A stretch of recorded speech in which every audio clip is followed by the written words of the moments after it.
The unseen corridors. I never thought I'd be scared of a hotel, but here I am on. My name is Ethan Gray, and I'm a journalist in Chicago. You've probably read my articles in the Tribune. I cover all kinds of stories, but I like the weird ones best. Ghost stories, urban legends, abandoned places. Those are my jam. It started when my editor called me about the St. Regis Hotel. It's an old, historic place downtown, reopening after decades of being closed. "Ethan, you gotta check this out," he said. I couldn't refuse. The St. Regis was a big deal back in the day, glamorous and all. But then it shut down suddenly, and no one really knows why. The first night I arrived, everything seemed normal. The lobby was grand, but had this eerie silence, like it was holding its breath. I got my key and went up to my room. The place was fancy, but old-fashioned. The bed was huge, the kind you sink into, and the windows had heavy curtains that barely let in any light. As I unpacked, I felt this weird chill, but I shrugged it off. Old buildings are drafty, right? I couldn't sleep well that night. The wind howled outside, and I kept hearing creaks and groans from the hallway. Around midnight, I decided to go for a walk to clear my head. The hotel was creepy at night. Shadows seemed to move, and I kept feeling like someone was watching me. On the second floor, I bumped into a janitor named Harold. He was a wiry old guy with sunken eyes and a slow, shuffling walk. He looked like he belonged in a horror movie. "You shouldn't be wandering around at night," he said, his voice low and raspy. "I'm just checking out the place," I replied. "Stay away from the basement," he warned, staring at me with those piercing eyes. "Bad things happen down there." I laughed nervously. "What kind of bad things?" "Things you don't want to know about," he said, turning away and mumbling to himself. That was unsettling. I went back to my room, Harold's words echoing in my head. "Stay away from the basement." I tried to focus on my work, but it was hard. The silence in the hotel was thick, almost suffocating. Every little noise made me jump. I couldn't shake off the feeling that something was terribly wrong here. Then, I remembered why I took this job in the first place. You see, a few years ago, I lost my best friend, Mark. We were exploring an old abandoned building for a story. It was supposed to be a fun adventure, but Mark never made it out. A freak accident, they said, but I always blamed myself. Since then, I've had this fear of dark, confined spaces. The thought of being trapped, unable to escape, haunts me. Maybe that's why I'm here, trying to face my fears head on. But this hotel, it felt different. The unease was more than just old fears resurfacing. It was like the St. Regis was alive, watching, waiting, and I was about to find out why. The next morning, I woke up to a gray, overcast sky, peeking through the heavy curtains. The air in the room felt thick, almost oppressive. As I dressed and prepared for the day, I couldn't shake off the feeling that something was off. The hotel seemed to hold its breath, waiting for something to happen. I went down to the lobby, hoping to find some coffee, and maybe chat with a few of the staff to get more information about the hotel's history. The receptionist, a young woman named Lisa, greeted me with a forced smile. Her eyes looked tired, like she hadn't slept in days. "Good morning, Mr. Gray. How can I assist you today?" she asked. "Just looking for some coffee. And maybe you could tell me a bit more about the hotel's history," I replied, trying to sound casual. "Sure, there's a coffee shop down the hall to the left," she said, pointing in. "As for the history, well, the St. Regis has been around since the 1920s. It was the place to be back in the day. But then it closed suddenly in the 80s. No one really knows why." "Interesting. Did anything strange ever happen here?" I asked, trying to sound nonchalant. Lisa's eyes flickered with something. Fear, maybe? Before she quickly composed herself. "There are always rumors with old buildings like this. Ghost stories and the like. but nothing concrete. She paused. "If you need anything else, just let me know." I thanked her and headed to the coffee shop.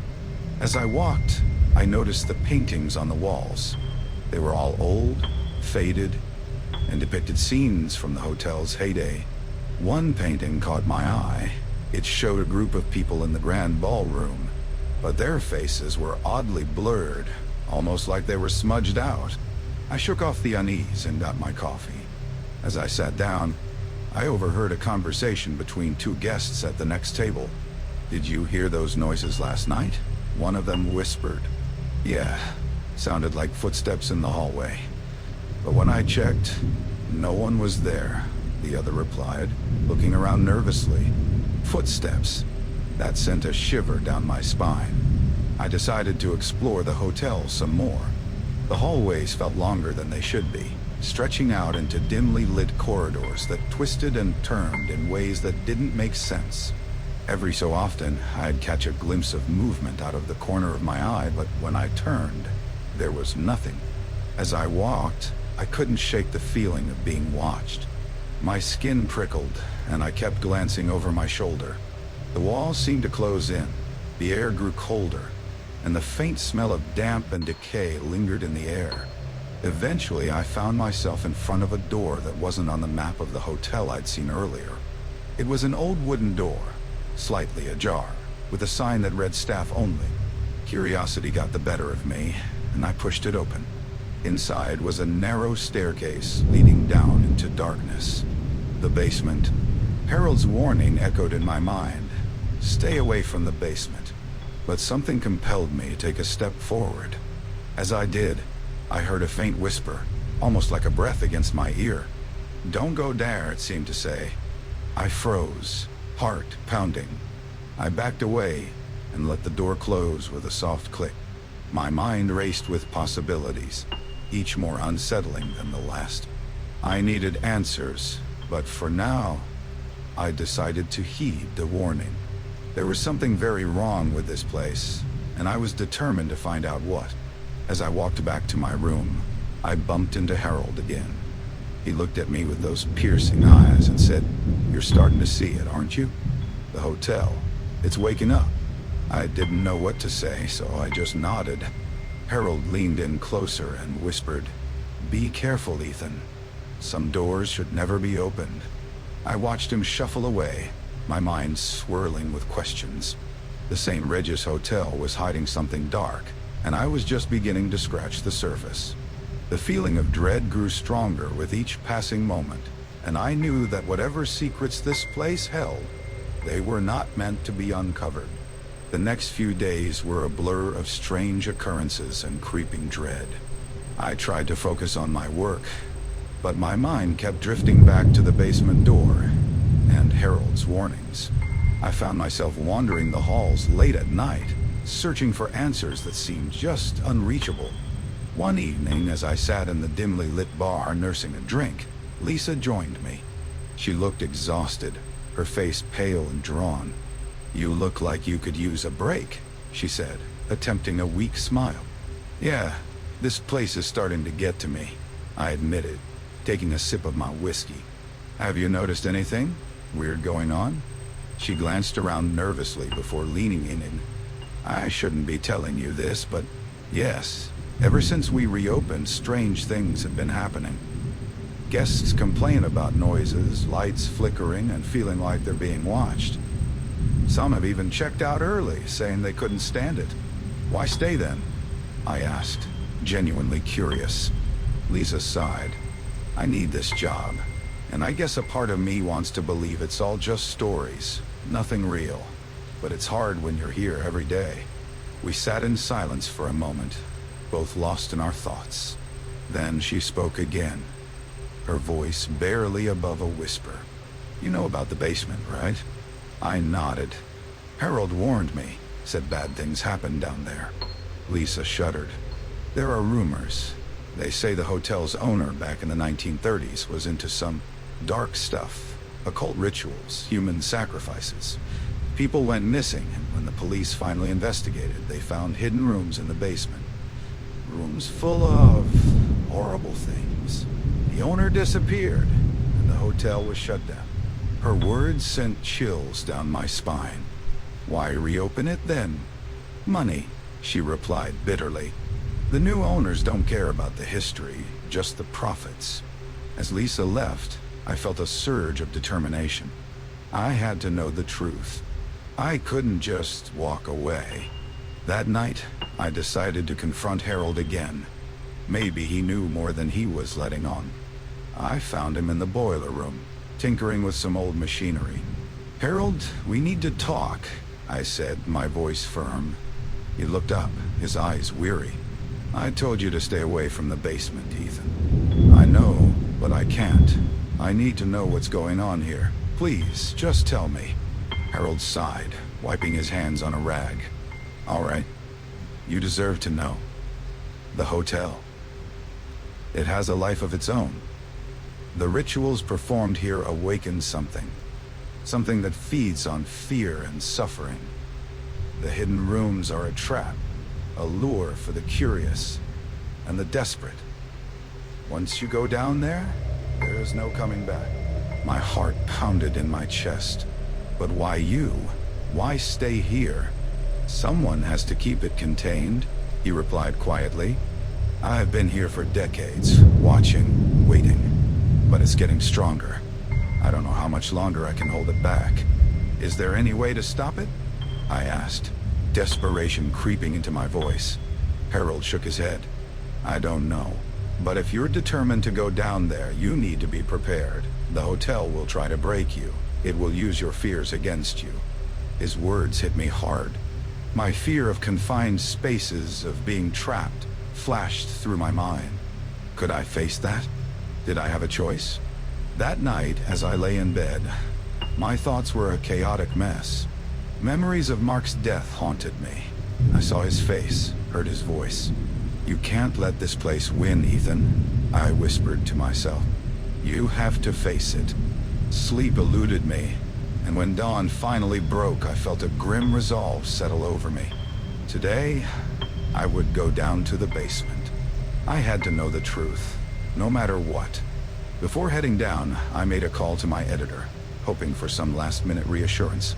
"I'm going to find out what's really going on here," I said, trying to keep my voice steady. "Be careful, Ethan. Don't do anything reckless," he replied, concern evident in his voice. "I'll be fine," I lied, hanging up.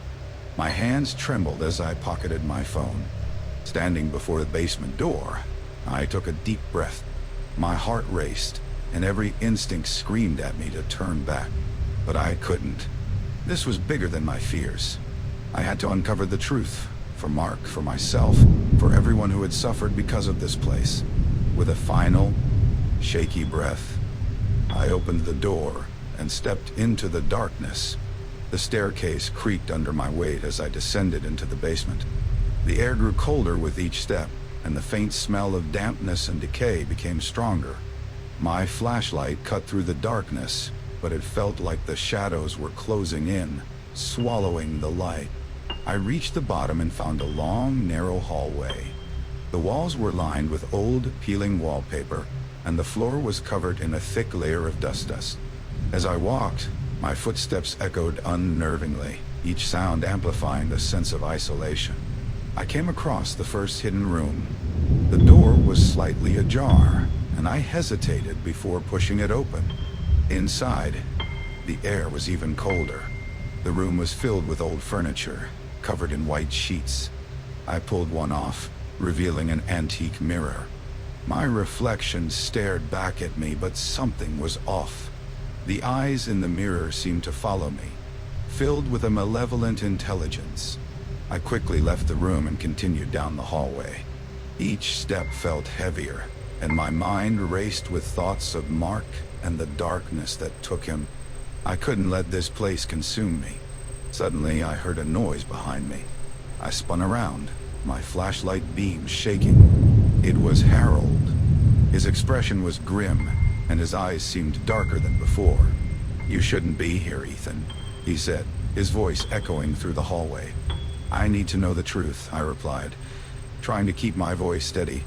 "What happened here?" What is this place? Harold sighed, stepping closer. The hotel is a trap. It lures people in, feeds on their fears, and never lets them go. The rituals awaken something ancient, something evil. It's been growing stronger, waiting for the right moment. And you? Why are you here? I asked, my heart pounding. I tried to stop it, he said, his voice filled with regret. But I failed. Now I'm part of it, just like you will be. Before I could react, Harold lunged at me. We struggled, the flashlight slipping from my grasp and rolling away. In the darkness, I felt his hands around my throat, squeezing. I fought back, pushing him off with all my strength. He stumbled, hitting the wall and collapsing to the floor. Gasping for breath, I retrieved the flashlight and pointed it at Harold. He looked up at me, his face twisted with pain and anger. You can't escape, Ethan. The hotel won't let you. Ignoring his words, I continued down the hallway, my mind racing. I had to find a way out, to break free from this nightmare. As I reached the end of the corridor, I found another door. This one was different, more ornate, with strange symbols carved into the wood. I hesitated, then pushed it open. Inside was a large room, filled with old books and strange artifacts. In the center was a table with a large, dusty tome. I approached it, feeling a strange compulsion to read it. As I opened the book, I heard Mark's voice in my head. Ethan, be careful. Don't let it control you. Ignoring the warning, I began to read. The words were in a language I didn't understand, but somehow I could comprehend their meaning. They spoke of rituals, sacrifices, and a dark entity that fed on fear. Suddenly, the room began to spin, and I felt a cold hand on my shoulder. I turned to see Harold, but his eyes were different, filled with a dark, otherworldly light. You can't stop it, he said, his voice echoing with a sinister tone. You're already part of it. I realized then that Harold wasn't just a guardian. He was a part of the entity, a vessel for its malevolence. I needed to escape, but I was trapped. In a last desperate move, I grabbed one of the artifacts from the table, a small, ornate dagger. I lunged at Harold, stabbing him in the chest. He screamed and the room shook violently. The walls seemed to close in and darkness enveloped me. When I awoke, I was back in my hotel room. Everything seemed normal, but I knew it wasn't over. The hotel had let me go, but only because it wanted to. I was marked, a part of its dark history now. As I packed my bags, I found a photograph in my pocket. It was old, faded, and showed Mark and me, standing in front of the St. Regis Hotel. But something was wrong. The date on the back was from the 1930s. I stared at the photo, realizing the truth. The hotel had been toying with me all along. I was never meant to uncover its secrets. I was just another victim, another soul trapped in its web. And now it was waiting for its next prey. As I left the hotel, I glanced back one last time. The St. Regis stood silent, a dark sentinel watching over the city. I knew that no matter where I went, I would never truly escape its grasp. The unseen corridors of the hotel would haunt me forever, a reminder of the darkness that lurks just beneath the surface of our everyday lives. Shadows of St. Asylum. All right, so this all started in Chicago, you know, the Windy City. Life here is always busy, always moving. My name's James Harrison, and I'm a web developer. I guess you could say I'm just an ordinary guy, living in a big, noisy city. But there's something about me that's not so ordinary. I have this thing about abandoned places. It's not just a hobby, it's an obsession. It all goes back to my little sister, Rachel. She disappeared when I was just 16. One day, she was there, and the next, she wasn't. The police never found any trace of her. That kind of thing messes with you, makes you see the world differently. Since then, I've been trying to find answers in places most people avoid. Somehow, I feel like she's out there, waiting for me to find her. Anyway, every Friday night, my friends and I meet up at this bar downtown. It's our tradition. There's Mike, the jokester, Sarah, always the voice of reason, and Tom, the quiet one. We've known each other since college. They know about my obsession, and sometimes they even humor me by joining on these explorations. So, one Friday, we're at the bar, laughing and talking like usual, when we overhear this guy talking about St. Asylum. It's an old, abandoned mental hospital on the edge of the city. It's haunted, the guy says. People hear screams and see shadows. My ears perk up immediately. I look at my friends and I can tell they know what I'm thinking. "Come on, James," Sarah says, rolling her eyes. "Another ghost hunt? We haven't even recovered from the last one." I can't help but laugh. This could be the one, Sarah. Maybe this time we'll actually find something. Tom, always the quiet thinker, just nods. "I'm in," he says. "That's all it takes." Mike grins, "All right, but if we see a ghost, I'm out of there faster than you can say boo." We decide to check it out the next weekend. As the night goes on, we talk and joke, but I can't shake this feeling. Something about St. Asylum feels different. Later that night, I have a dream about Rachel. She's in a dark, empty place calling for me. I wake up sweating, my heart pounding. "Rachel," I whisper, staring at the ceiling. "Where are you?" I didn't tell the others about the dream. I didn't want to freak them out, but it made me more determined than ever to go to that asylum. Maybe I'd find a clue, something to explain her disappearance. Little did I know, this trip would change everything. When the weekend finally came, we piled into Tom's old SUV and headed out. The city gradually gave way to suburbs, then to open fields. St. Asylum stood isolated, like a forgotten memory. The building was massive, with broken windows and graffiti-covered walls. It looked like it had been waiting for us. We parked the car and got out. The wind was chilly, sending a shiver down my spine. We weren't the first to come here, judging by the worn path leading to the entrance. As we approached, an old groundskeeper appeared from behind the overgrown bushes. "Turn back now," he said, his voice low and gravelly. "Some places are better left forgotten." He stared directly at me, and for a second I felt like he knew everything about me, about Rachel. I had tried to shake off the feeling. "Thanks for the warning," I said, trying to sound braver than I felt. "James, maybe we should listen to him," Sarah whispered, but I was already stepping forward. "We've come this far," I said. "We can't turn back now." And so, we crossed the threshold, stepping into the shadows of St. Asylum, completely unaware of the darkness that awaited us inside. Walking into St. Asylum felt like stepping into another world. The air inside was stale and thick, carrying the faint scent of mold and decay. The halls were dark, lit only by the weak light seeping through the broken windows. Every sound echoed, creating an eerie symphony of whispers and creaks. "Well, this is cozy," Mike joked, but his voice was tight. We moved cautiously, our footsteps loud in the silence. The walls were covered in peeling paint, revealing layers of history beneath. Graffiti covered some of the walls with messages like "Leave now" and "They're watching."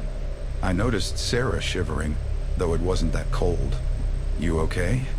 I asked. She nodded, but her eyes darted around nervously. "Just weird vibes, you know." "Yeah," Tom said softly. "Feels like we're not alone." As we moved deeper into the building, the unease grew. I kept feeling like someone was watching us, but every time I turned around, there was nothing but shadows. We found what used to be the patient rooms, small and claustrophobic, with rusty bed frames and tattered mattresses. "Look at this," Mike called out. He was standing in front of a wall, covered in old photographs. Most were black and white, showing patients and staff. One picture, though, stood out. It was in color, newer than the rest. It showed a girl about Rachel's age when she disappeared, standing in the hallway we were in now. Her eyes seemed to follow me, and I felt a chill run down my spine. "That's creepy," Sarah said, stepping back. "How did that get here?" I muttered. No one answered. We kept moving, trying to shake off the weird feeling. In one of the rooms, we found a stack of patient records. Most were yellowed and brittle, but one folder looked almost new. It had no dust on it, unlike everything else in the room. I opened it and froze. Inside were records of people who had visited the asylum recently, like a log. And then, there were our names, with dates of death written next to them. "Guys, look at this," I said, my voice trembling. Sarah gasped, covering her mouth. "This can't be real. It has to be a joke." Tom's face was pale. "But how? No one knew we were coming here." Mike tried to laugh it off. "Maybe it's just a prank. Some other kids trying to scare us." "Perhaps," I said, but I didn't believe it. The dates were too close, too precise. My mind raced with possibilities, none of them good. As we left the room, I heard something. A faint whisper, just at the edge of hearing. "James." It was Rachel's voice. I spun around, but there was no one there. "Did you hear that?" I asked, but my friends shook their heads. "You're probably just spooked," Mike said, though he looked uneasy.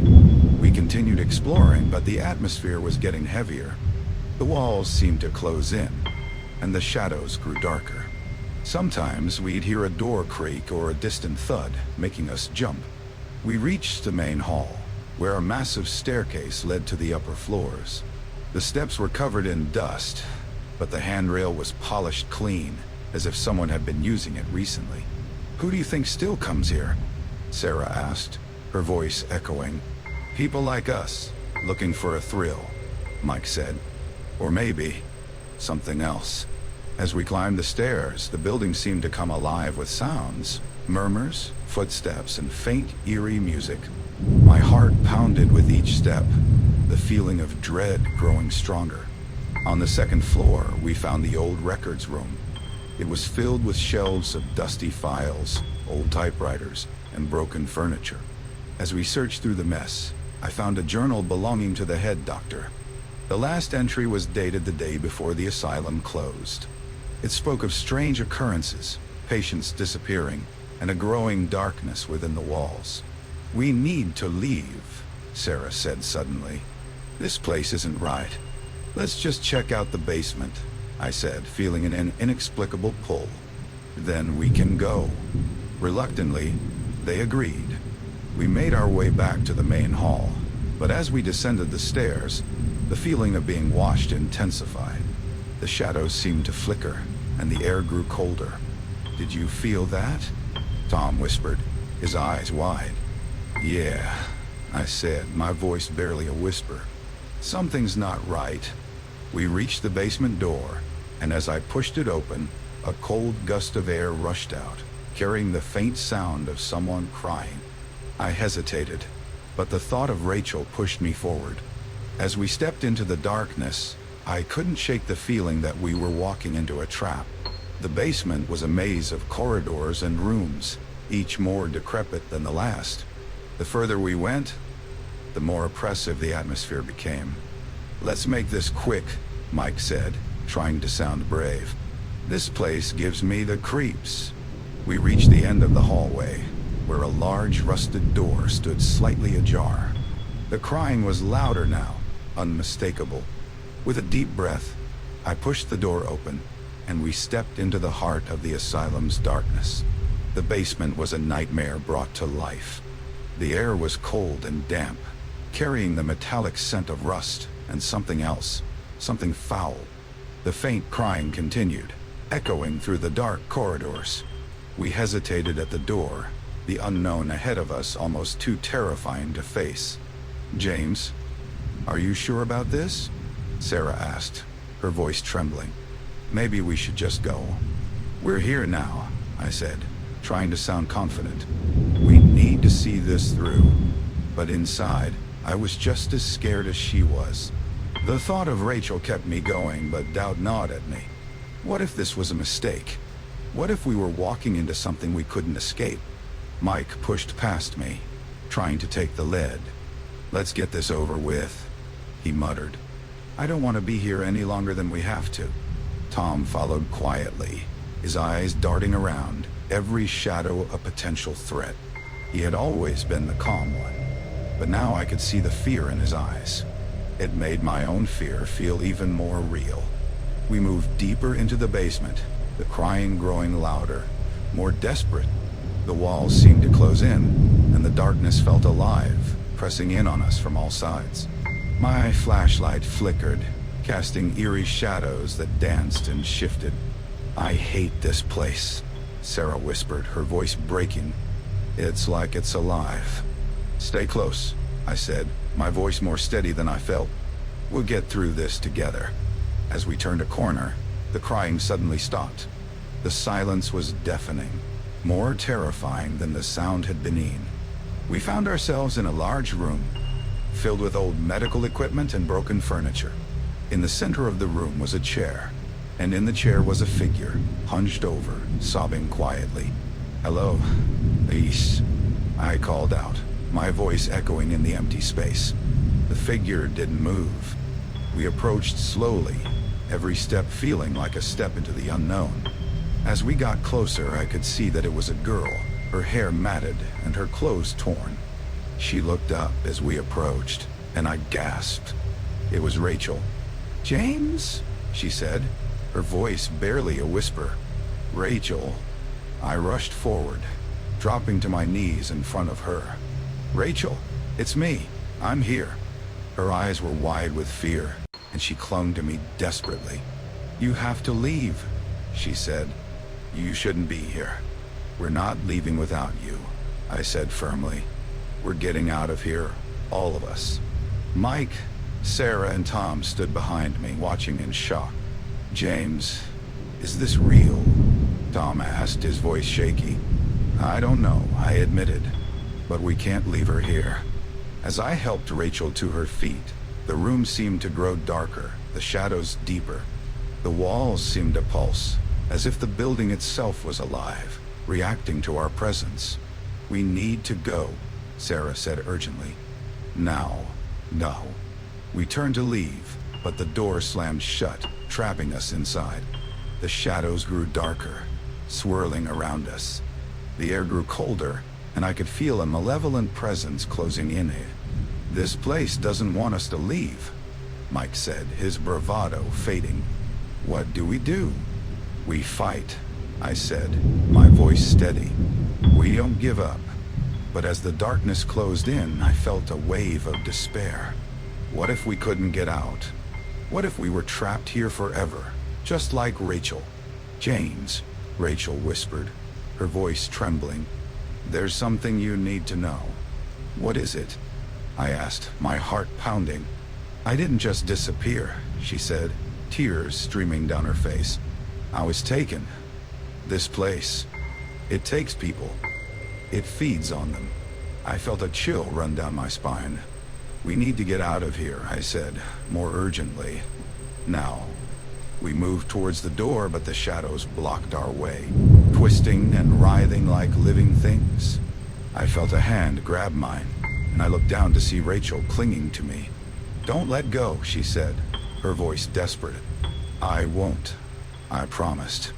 Together, we pushed through the darkness, fighting our way towards the door. The shadows clawed at us, trying to pull us back, but we didn't stop. We reached the door and burst through, the darkness receding behind us. We ran through the corridors, the shadows chasing us, the building shaking with a deep guttural sound.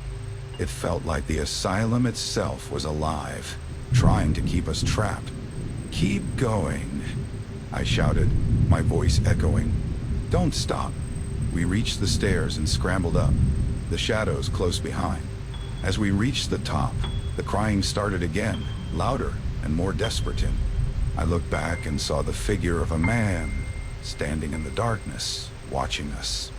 "Go," I shouted, pushing Rachel ahead. "Get out of here." We ran through the halls, the exit finally in sight. We burst through the doors and out into the daylight, collapsing on the grass outside, gasping for breath. "We made it," Sarah said, her voice shaky. "We actually made it." But as I looked back at the asylum, I knew it wasn't over. The darkness inside still called to me, the mystery of Rachel's disappearance still unsolved. I had found her, but at what cost? "We're not done," I said, my voice steady. "We need to end this, once and for all." My friends looked at me, their faces pale but determined. "We're with you," Tom said. "All the way." We sat on the grass, catching our breath, the asylum looming behind us like a dark, silent giant. The sun was setting, casting long shadows that seemed to stretch towards us. Rachel clung to my arm, her eyes wide with fear. "James," she said quietly, "there's something you need to know about the asylum." I turned to her, feeling a knot in my stomach. "What is it, Rachel?" "The asylum. It's alive. It feeds on fear and despair. That's why it took me.